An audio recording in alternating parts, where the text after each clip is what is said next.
Welcome back to Let's Talk. Today I thought I'd tell you the story about how Pip died and came back to life. So when Pip was a year, she was probably 14 months old.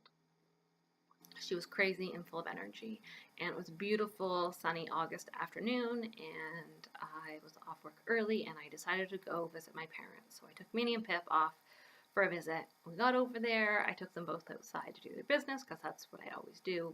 That's our routine. And we came back in the house, and my parents were sitting at the computer, and they were reading a news article about how you can clone a dog in Korea. And for a lot of money. And I said, I would clone Minnie, but one Pip is enough for the world. I wouldn't clone Pip. And then Pip went to the back door, and she wanted to go outside. And I thought, oh yeah, it would be a great day for her to run outside and have a play. And so I let her out and went out behind her, and she beelined to their fence. And on the other side of the fence, there was 2 huskies. The neighbors had huskies. And the neighbors at the time had sold their house, and they were moving 2 weeks later. And so I'm headed out to where Pip is, beelined it to the fence too, and I just hear her squawk in horror, and I run out to the fence, and I see her in the husky's mouth on the other side of the fence. It's about a 4-foot high picket fence, and I remember looking at the fence and thinking, I need to get over the fence, and then it goes to slow motion where I'm like, I need to get over the fence, and I'm like, I can't get over the fence. There's a big bush there. I'm like, I can't get over the fence. And then the next thought was, I need somewhere for my foot to go.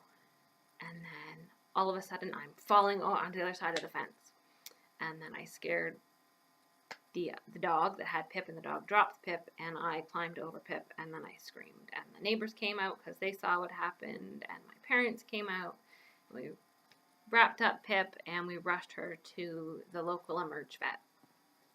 And when we got to the local Emerge vet, I remember that one of the first things I needed to consent to was them shaving Pip, so they could put drains in her to be able to see her wounds. And that was really hard because I thought, oh, if my dog dies, they're going to have shaved her, and now she's going to be ugly, and she's going to die ugly, and I'm never going to see my cute little furry Pip again. But I had no choice, so I consented to them shaving her. And they only shaved a little part of her. And then they did x-rays, and they called in a surgeon for consult.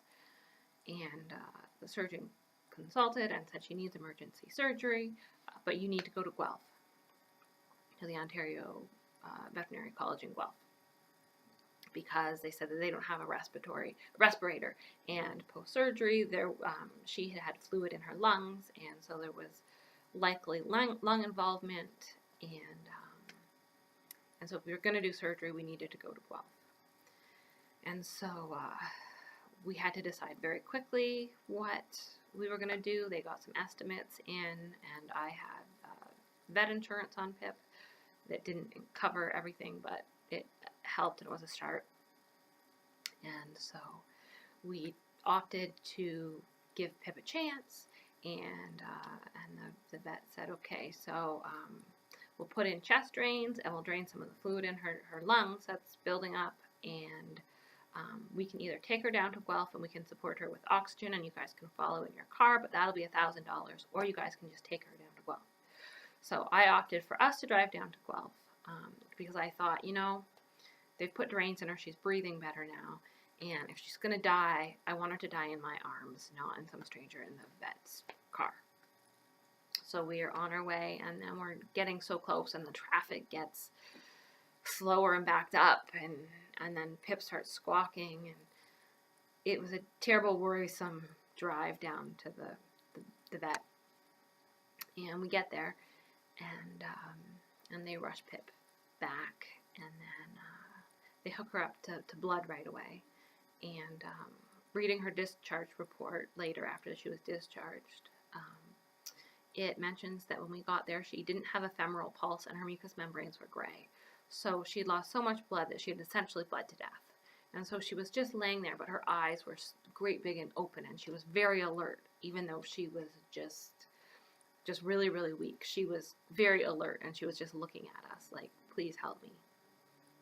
And so they take her back to work on her, and they bring us to a room, and the vet comes in and explains that, yes, she does, if she's going to have a chance, she does need emergency surgery, and they don't have a clue what they're going to find, because basically when a dog bites, it usually shakes, and so there's more damage inside than what can appear on the outside. And so because she had some fluid pooled in her lungs, or her chest cavity, they were concerned that she was going to have lung damage, and they had no idea what they were going to find inside. So there was a little bit of talk that they might have to take out remove part of her lungs, and at the original emergency vet, we before we decided to go down to Guelph, we had talked to them and asked about what her recovery would be like, because I didn't want to put her through any large amount of suffering. And they said, they're going to totally take care of her pain. That's not something to really worry about. Her pain will be taken care of. And so when we're at Guelph and they're telling me all of this, we'd already sort of decided that we were doing surgery. And so it didn't really, I really wasn't thinking of what the outcome could be with her having only part of her lung. And so they bring us off to show us to Pip, and then we talk to them again later, and they say, we're unable to do a full neurological exam. We don't know if she's going to be able to stand up walk post-surgery, because we're not able to do a full neurological exam because she's so weak. And again, we'd already decided to do surgery, and so that the thought didn't really cross my mind until I was waiting after surgery to see if she was going to be able to walk. And so we go home. I'm at my parents', and so the accident probably happened around 3:30, and then we got down to Guelph at about 6, and then we got home. And when we got home, maybe we got down to Guelph around 5:30. I'm not sure, but I go back to my parents' house, and I'm hanging out there, and it's about 10 p.m. and the vet calls. And I'm talking to the surgeon, and the surgeon says, hello, I just wanted to let you know that Pip's surgery went really well, and, she's just arrested, and they're doing CPR now. And I said, okay, Pip's a fighter. Can you make sure they do 2 minutes of CPR? And she said, ma'am, I'm very sorry. Small dogs that have sustained these types of injuries, they don't recover. And I said, so what you're telling me is that Pip is dead? And she said, yes, ma'am, I'm very sorry. I'll call you back in a few minutes. So I get off the phone. I cry to my parents. I call my sister. I tell my sister that Pip's dead. And I have 2 friends that both knew that Pip had been attacked by a dog, and that we were going to the veterinarian hospital. And within a span of 10 minutes, they both separately text me and ask me how Pip is. So I text both of them back in this 10-minute window of time that Pip has died. Unfortunately, she just died. And then 10 minutes later, the surgeon calls me back, and she says, yeah, I just, so they were able to get Pip's heartbeat back, and then she started spontaneously breathing on her own, and then she nonchalantly went on to tell me about Pip's injuries, without ever mentioning that she told me that Pip was dead, and even mentioning any of that. And it's okay, because what I can say is the phone call happened in terrible timing for her, and she did an excellent job on Pip's surgery, and she saved my dog's life. So she gets a little bit of a pass on not acknowledging that she told me my dog was dead, and not acknowledging that, yes, she is actually a fighter. So anyway, the surgeon basically tells me that during the surgery, Pip had some broken ribs, and she had a avulsed kidney that needed to be reattached. She had damage to her pancreas. She had a 10 centimeter, my dog is 5 pounds, and she had a 10 centimeter tear across her diaphragm. Okay, just paused it for a minute so I could pull out this ruler. That's 10 centimeters. She had a 10 centimeter, so that was her whole diaphragm pretty much, I'm sure. And she had a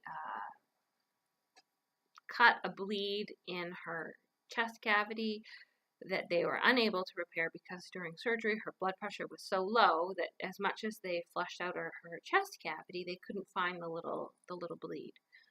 So she still had chest tubes in. And the surgeon said, I will, so she's doing okay, but I will give you a call back. The ICU vet, she's in the ICU, care of the ICU now, and the ICU technician will give you a call back in an hour. And I'm going to pause this video here so it doesn't get too long, and I'll continue it in part 2.